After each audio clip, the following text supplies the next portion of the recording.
इस भव्य समारोह के अंदर उपस्थित नागौर पंचायत समिति के प्रधान डेराराम जी, बावड़ी के प्रधान जी हंसराज जी गोरचा साहब, सम्मानित मंच और यहाँ उपस्थित मुंदियाल सरपंच साहब रेवंत जी, पांच राज शंकर जी, कैप्टन साहब बलवंत सिंह जी, उदाराम जाचना सरपंच साहब और जितने भी जनप्रतिनिधि यहाँ विराजमान है, मौजूद बुजुर्गों, नौजवान साथियों, माताओं बहनों, प्यारे, आज खुशी का मौका है और खुशी का अवसर पर मैं मीडिया परिवार को मेरी ओर से हार्दिक शुभकामनाएं प्रेषित करता हूं।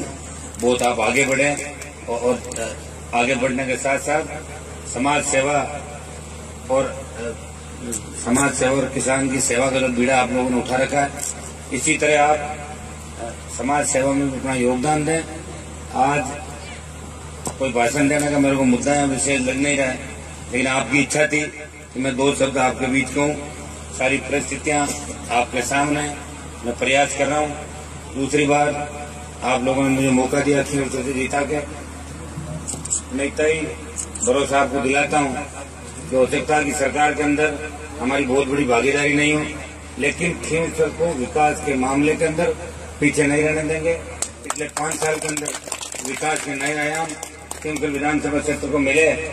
इस 5 साल में भी विकास के मामले में ये विधानसभा क्षेत्र पीछे नहीं रहेगा। अभी चाहे स्कूलें, कर्मोन्नति या जो भी नई सड़कें बनेगी, पानी का काम है, बिजली का काम है, उसी स्पीड से चलेगा।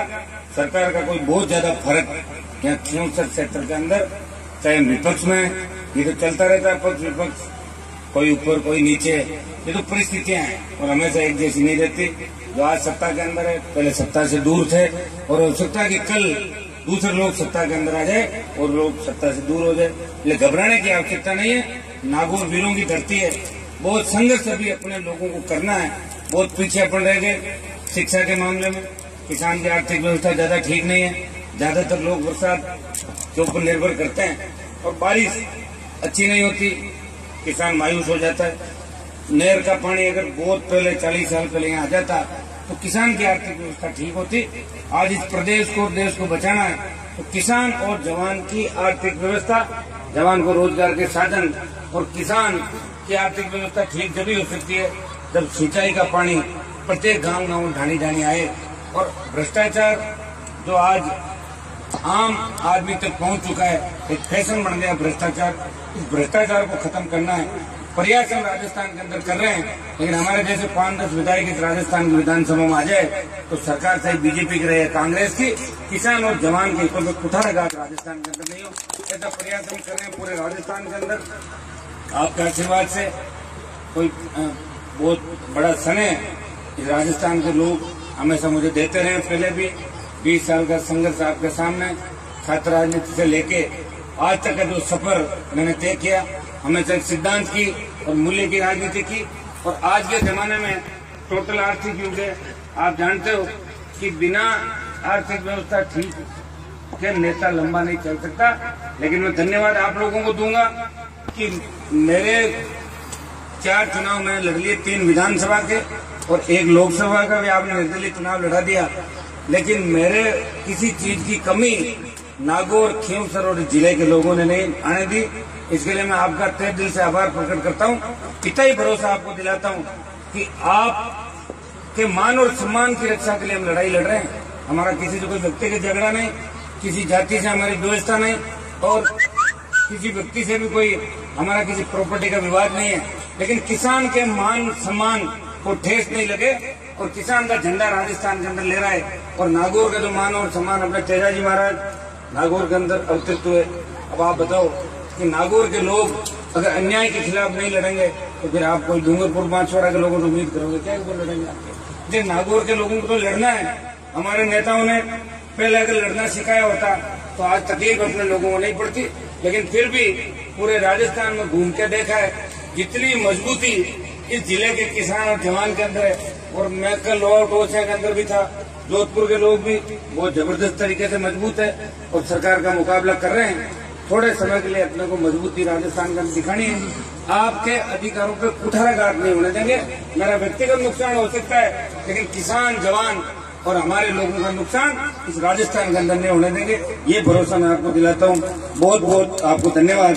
बीडेसर परिवार आगे बढ़े, मेरी शुभकामनाएं। हमेशा इनसे मेरा परिवार जैसे जुड़ा हुआ है और बहुत अच्छी मेहनत करते हैं, हमेशा सामाजिक कार्यों के अंदर भी भाग लेते हैं और कोई भी काम बताते हैं तो प्रयास करके और लोगों को बिठाने के काम करते हैं। इसी तरह आप लोग आगे बढ़े, अपना जिला आगे बढ़े, अपना क्षेत्र आगे बढ़े। बहुत बहुत धन्यवाद। जय हिंद।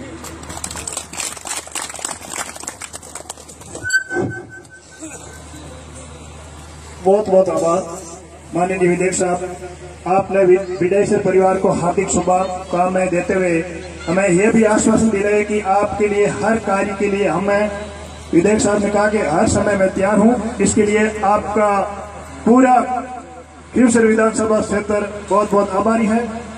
अब कुछ भक्तों ने गौ सेवा के लिए अपना सहयोग राशि भेंट की है, वो इस प्रकार से है। 1100 रुपये श्री उपमाराम जी बीडियासर, 100 रुपये श्री जगदीश जी बिश्नोई, 100 रुपये श्री मगाराम जी दोंदवाड़, 100 रुपये श्री गणपत लाल जी बाकल, 100 रुपये तेजाराम जी तोसेना, 100 रुपये ओम प्रकाश जी आगला, 100 रुपये मोहन जी इसरवाड़,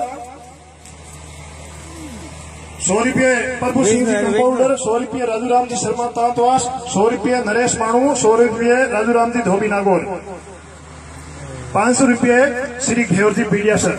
जिन भक्तों को कि गौशाला में अपना सेवा करने की इच्छा हो वो कर सकते हैं। बहुत बहुत साधुवाद सभी भक्तों का कि आपने अपना अमूल्य समय निकाल कर यहाँ पर पधारे और इस आयोजन को सफल बनाने में आपने अच्छा सहयोग प्रदान किया। इसके लिए बीडियासर परिवार आपका बहुत बहुत आभारी। 500 रुपये श्री मालाराम जी बीडियासर की तरफ से, 500 रुपये श्री धनाराम जी बीडियासर की तरफ से। बहुत बहुत साधुवाद, बहुत बहुत धन्यवाद। सत्संग मंडली से मैं माफी चाहता हूं कि आपका अमूल्य समय बर्बाद किया। इसके लिए मैं आपसे बार बार वंदन करता हुआ आपसे माफी चाहता हूं। जय श्री राम, जय श्री कृष्ण।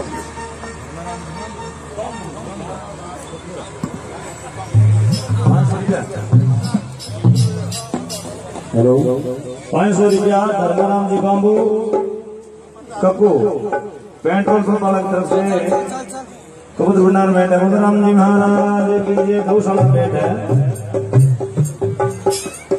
बालाजी महाराज की जय।